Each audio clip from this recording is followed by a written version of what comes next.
तो यहीं पर भगवान कृष्ण के जो प्रपौत्र थे अनिरुद्ध, उनकी विवाह की कथा आती है।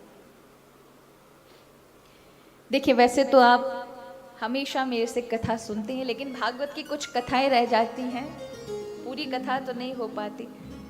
तो आज हम कुछ विशेष जो कथा नहीं सुनाते हैं वो आज श्रवण करेंगे ना। तो जो अनिरुद्ध था उसका विवाह वाणासुर की कन्या उषा के साथ हुआ। ये भागवत जी में ऐसी कन्याएं जिनके 3 बार ब्याह हुए हैं। कितने बार ब्याह हुए हैं? एक ही पति के संग। पहले हो गया स्वप्न में, दूसरा हुआ उसकी सखी ने कराया, तीसरा विधि पूर्वक भगवान ने कराया। तो ये जो भगवान के पोता हैं, इनका नाम है अनिरुद्ध जी महाराज। तो अनिरुद्ध जी महाराज का विवाह हुआ उषा के साथ। ये उषा कोई और नहीं, बाणासुर की बेटी थी। ये बाणासुर कौन था? बलि का बेटा था। प्रहलाद जी के पुत्र विरोचन, विरोचन का पुत्र हुआ बलि का पुत्र हुआ बाणासुर। भगवान शिव का महान भक्त। जब महाराज बजाता था ढोल मृदंग, तो 1000 भगवान शिव ने उसे हाथ दिए थे। कितने हाथ दिए थे? हजारों हाथों से मृदंग डमरू बजाता था, भगवान शिव की अर्चना करता था, भस्म आरती करता था। रावण के बाद यदि भगवान शिव को कोई विशेष उपासना करने वाला था तो वो वाणासुर था। और भगवान शिव ने कहा था कि तुझे कोई नहीं मार सकता, यदि कोई तुझ पर आक्रमण करेगा तो समझो मुझ पर आक्रमण किया, इसलिए मैं तेरी रक्षा करूंगा हर जगह। बाणासुर ने अपनी मृत्यु का कारण पूछा, तो उसकी मृत्यु का कारण था कि उसकी पुत्री जब किसी के साथ प्रेम करके विवाह करेगी, उसी के हाथों बाणासुर की मृत्यु निश्चित है। इसलिए बाणासुर की जो बेटी हुई उषा, उसको उसने एक बहुत ऊंची मीनार थी, बहुत ऊंचाई पर एक महल इमारत के ऊपर खड़ा कर रखा था, जिसमें उसने अपनी बेटी उषा को रखा था कि वो कभी नीचे नहीं उतरेगी। तो कहां से कोई उसे प्रेम होगा और कैसे उसका विवाह हो सकता है? ना मेरी मृत्यु होगी, दास दासियां सब, लेकिन उसे कभी नीचे नहीं उतरने दिया जाता, कभी देखने नहीं दिया जाता था, वो हमेशा बंद रहती थी। अपने प्राणों की रक्षा के लिए उसने ऐसा किया। पर कहते ना, होनी जो होती है ना वो होकर रहती है, चाहे आप कुछ भी करिए महाराज, वो टल नहीं सकती है। जिसकी मृत्यु है आप बंद करके भी रखोगे ना, अगर मृत्यु लिखी है तो भी बहाना करके आ ही जाएगी। जो बाणासुर था उसने अपनी होनी को टालने के लिए अपनी बेटी का महल सबसे ऊंचा, एक इमारत के ऊपर, बहुत लंबी लंबी इमारत, उसके ऊपर एक महल बना रखा था। वहां तक कोई नहीं जा सकता था, सिर्फ कुछ लोग जो उसके कार्य को कर सके या उसकी सखियां। बाणासुर का मंत्री था कुभांड, उसकी बेटी थी जिसका नाम था चित्रलेखा। वो चित्रकारी में बड़ी निपुण थी, जो चित्र बना देती, कोई उसे बताता जाता, वो वैसा का वैसा चित्र बना देती। अब कुछ लोग ऐसे होते हैं ना, बड़े माहिर होते हैं, इन सब दक्ष होते हैं। कोई अपराधी को किसी ने देखा हो तो वो हुलिया बताता जाए तो लोग चित्र बना देते हैं, ऐसा ऐसी आंख, ऐसा ऐसा नाक, ऐसे ऐसा मुंह होता है, तो लोग फिर चिपका देते हैं कि ऐसा कोई शक्ल से मिलता हुआ हो तो वो अपराधी हमें बताइएगा। तो हुआ ऐसा कि इस उषा ने एक दिन सोते समय रात्रि में एक सुंदर पुरुष के साथ इसका विवाह हो गया है, ऐसा देखा। और जब ये उठी तो रोने लगी, बहुत तेज तेज रोने लगी। कहाँ गया वो मेरा पति जिसके साथ मेरा विवाह हुआ था? तो उसकी जो सखी थी, बाणासुर के मंत्री कुभांड की बेटी चित्रलेखा, वो उसकी प्रिय सखी थी, करीबी सखी थी। उसने देखा, उसने कहा क्यों रोती है? कहा मैंने तो देख चित्रलेखा, मैंने स्वप्न में एक पुरुष के साथ विवाह किया है, वो इतना सुंदर है, इतना वीर है, मुझे तो उसी के साथ विवाह करना है। चित्रलेखा कहती है जी भूल जा। कहाँ? कौन? सपने में इतने सारे दिखते हैं, सपने कभी सच्चे होते हैं? उषा ने हाथ पकड़ा और कहा, मुझे लगता है चित्रलेखा, जिससे मेरा विवाह हुआ है वो इस दुनिया में कहीं ना कहीं तो होगा। तू कुछ भी कर, तू चाहे तो सपने सच्चे कर सकती, सपने सच भी तो होते हैं। तू मेरा विवाह करा दे, उस व्यक्ति को तू ढूंढ ला। चित्रलेखा कहते, नहीं नहीं, मेरे बस की बात नहीं, तू मेरे पीछे मत पड़े। मैं कहां से ढूंढूंगी? 7 अरब है इस दुनिया में, किस किस को, उसमें 50% पुरुष है, किस किस को एक एक खोजने जाऊंगी, मेरा पूरा जीवन बर्बाद हो जाएगा, भूल जा। वो कहती, नहीं नहीं, तू कुछ भी कर, मेरे लिए वो पुरुष लेकर आ जिससे मेरा विवाह हुआ, नहीं तो मैं किसी दूसरे से शादी नहीं करूंगी, मेरा विवाह हो चुका है। अब चित्रलेखा कहती है, ठीक है। पहले उसने देवताओं के चित्र बनाए, इंद्र का, अग्नि का, वायु का, वो सबको देखे और ना कर दे। ये देख के चित्रलेखा कहने लगी, तुझे बनाने नहीं पड़ रहे, एक एक बनाती हूँ मेहनत से, तू ना करके मना कर देती है। फिर मानवों के चित्र बनाए उसने, बड़े बड़े सुंदर सुंदर राजकुमार, सबको मना करती जाए, नहीं नहीं। चित्रलेखा ने माथा पकड़ लिया, न जाने कितनों के चित्र बनेंगे, कितनों को मना करेगी। जैसे ही भगवान कृष्ण का चित्र आया ना, वो देख के, हाँ ये जो है, इनको भी मैंने ब्याह में देखा है। चित्रलेखा प्रसन्न हुई, कुछ तो क्लू मिला। ये कौन है? ये ना, ये बड़ ससुर है। कौन है?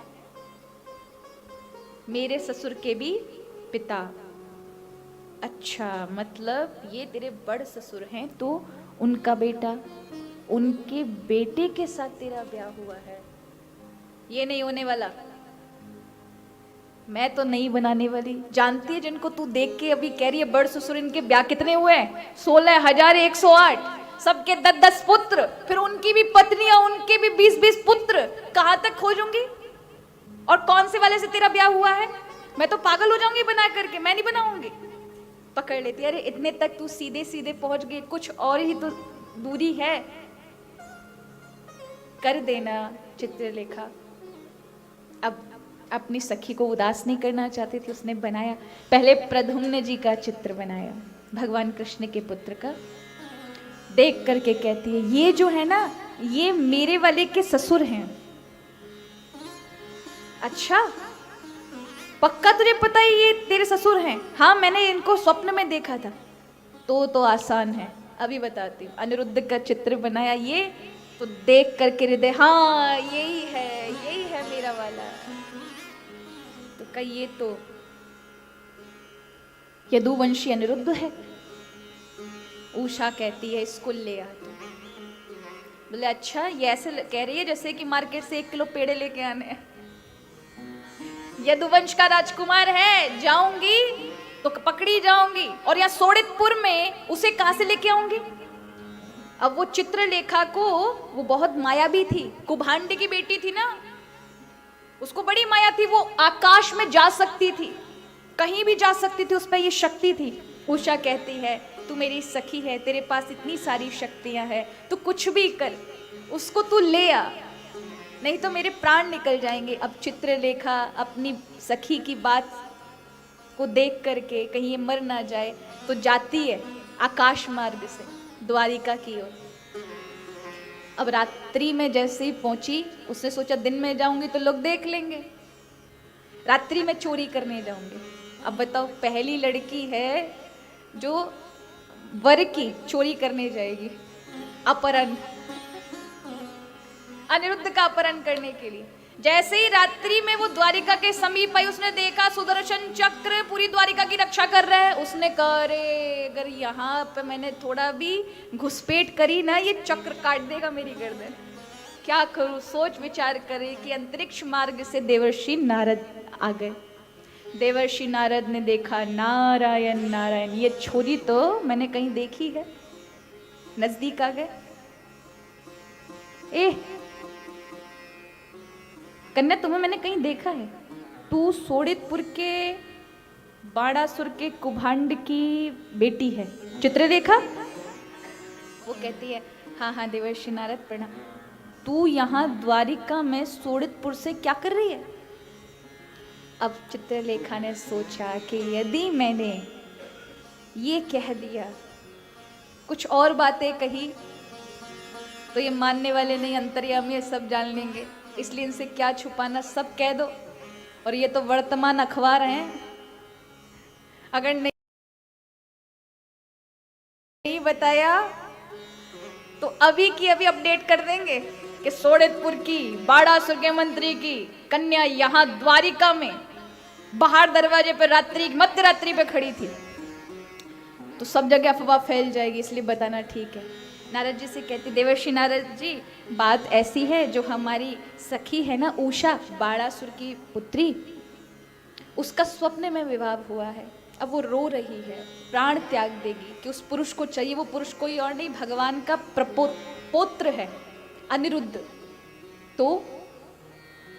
तो मैं उसको चोरी करने आई हूँ। चोरी करने आई हूँ? हाँ, पर ले जाऊं कैसे, यही सोचो, सुदर्शन चक्र लगाए ना। ये सुनकर देवर्षि नारद, अब कौतुकी है ना, नारद जी कौन है? कौतुकी है, भगवान का कौतुक देखना चाहते हैं। उन्होंने सोचा, अच्छा, ये लेके जाएगी चोरी करके, अनिरुद्ध वहां पर विवाह कर लेगा, बाणासुर को पता चलेगा, वो बंद कर देगा। भगवान कृष्ण को पता चलेगा उनका पोता बंद है, तो वो लड़ने जाएंगे। बाणासुर उनको जीत नहीं पाएगा, तो फिर शिव लड़ने आएंगे बाणासुर की ओर से। यहाँ से कृष्ण लड़ेंगे, वहां से शिव लड़ेंगे। ये लड़ाई तो मुझे देखनी है, कैसी होगी जब शिव और कृष्ण, जो दोनों एक दूसरे से प्रेम करते हैं, एक दूसरे के बिना नहीं रह पाते, वो आमने सामने लड़ेंगे भक्त के कारण। ये तो मुझे देखना है।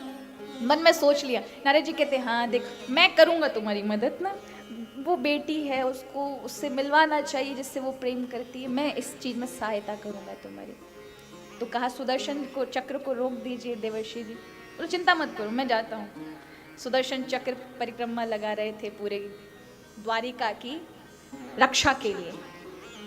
उसी समय नारद जी वहां पहुंचते। नारायण नारायण। सुदर्शन देखते, प्रणाम करते, देवर्षि प्रणाम। इतनी रात, अरे द्वारिका तो सप्तपुरियों में महान है, दर्शन करने से आनंद मिल जाता है। तो आकाश मार्ग से जा रहे थे, सोचा दर्शन कर ले, तो आइए अंदर, आप चले जाइए। बोले, नहीं नहीं प्रभु को इस समय हम परेशान नहीं करना चाहते, अभी प्रभु को आराम करने दीजिए। और सब द्वारिका में कैसा है? सुदर्शन जी ने कहा, सब आपकी कृपा से सब बहुत आनंद में है।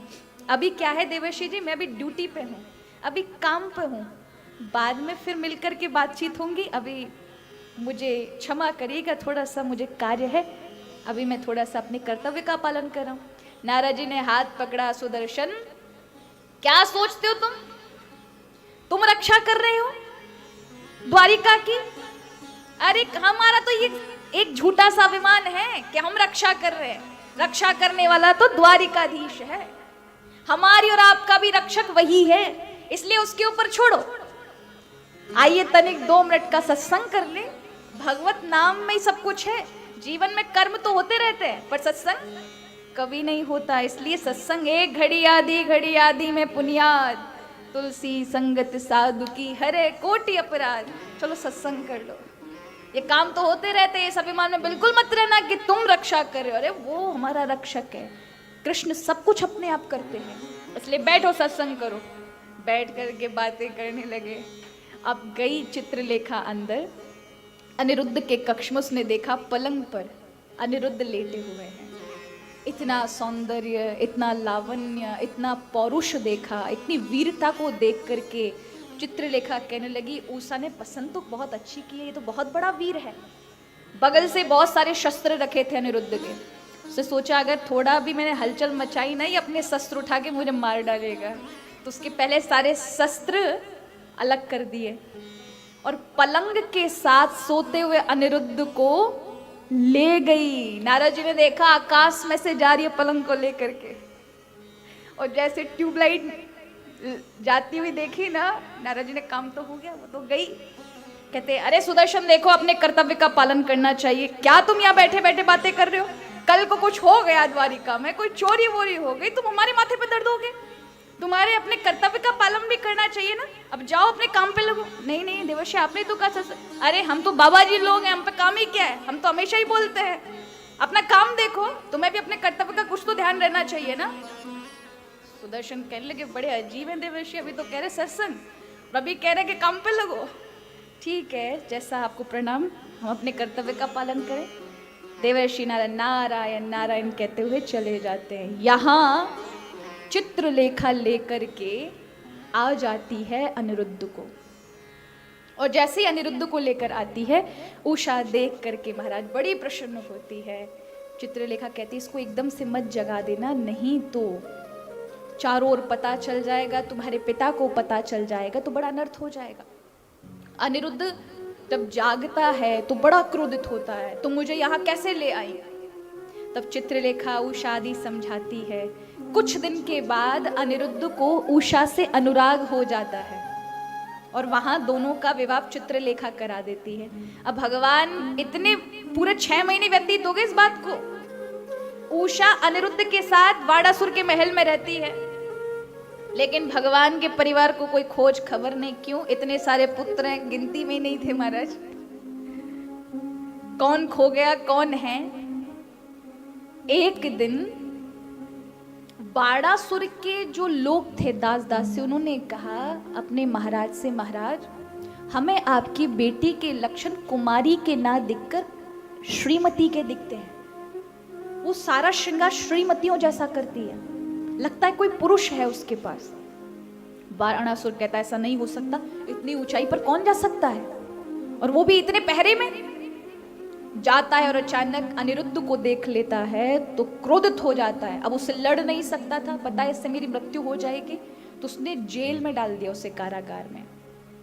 देवर्षि नारद जी ने देखा, बताओ पोता यहाँ जेल में पड़ा है, द्वारिका में उत्सव हो रहा है, किसी को पता नहीं है। जाकर के नारद जी जाते हैं, सुदर्शन चक्र द्वार पर मिलता है।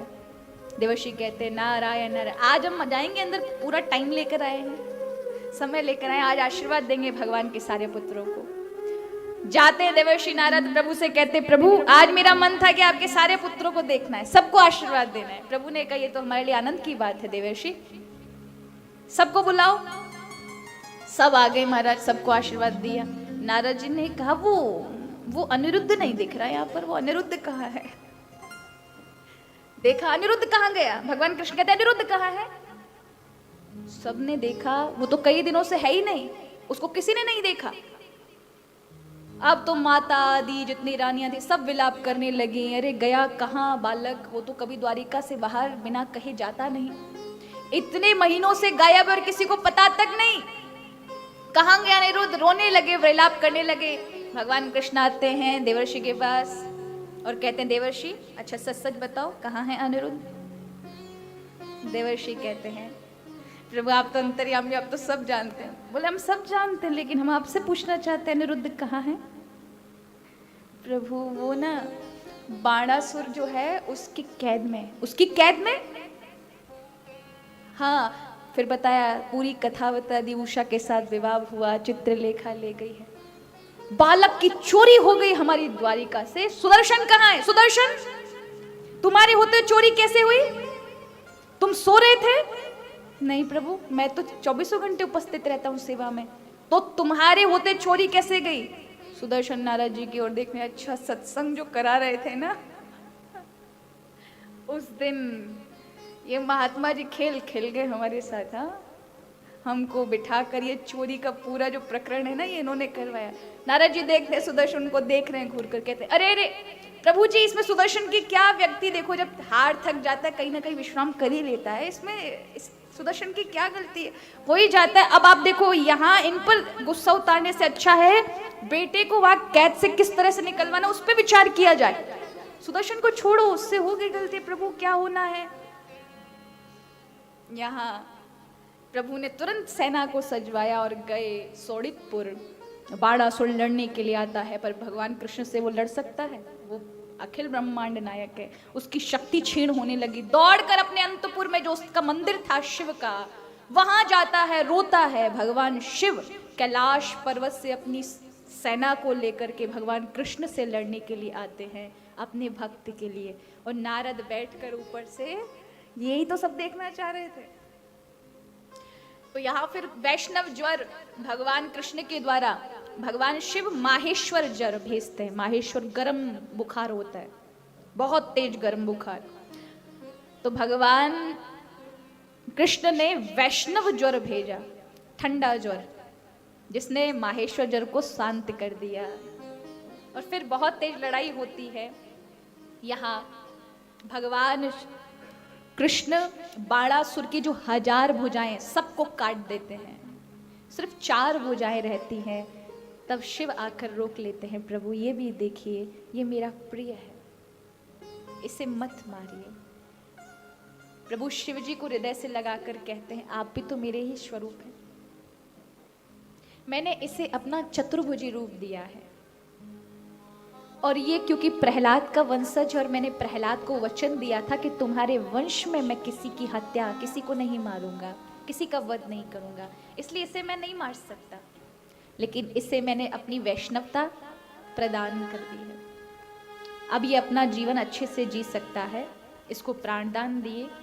ये अपनी बेटी का विवाह मेरे पुत्र अनिरुद्ध के साथ करे। बाणासुर ने बड़े प्रसन्नता के साथ भगवान के पुत्र का विवाह अपनी बेटी उषा के साथ किया, और यहाँ अनिरुद्ध का विवाह इस प्रकार हुआ।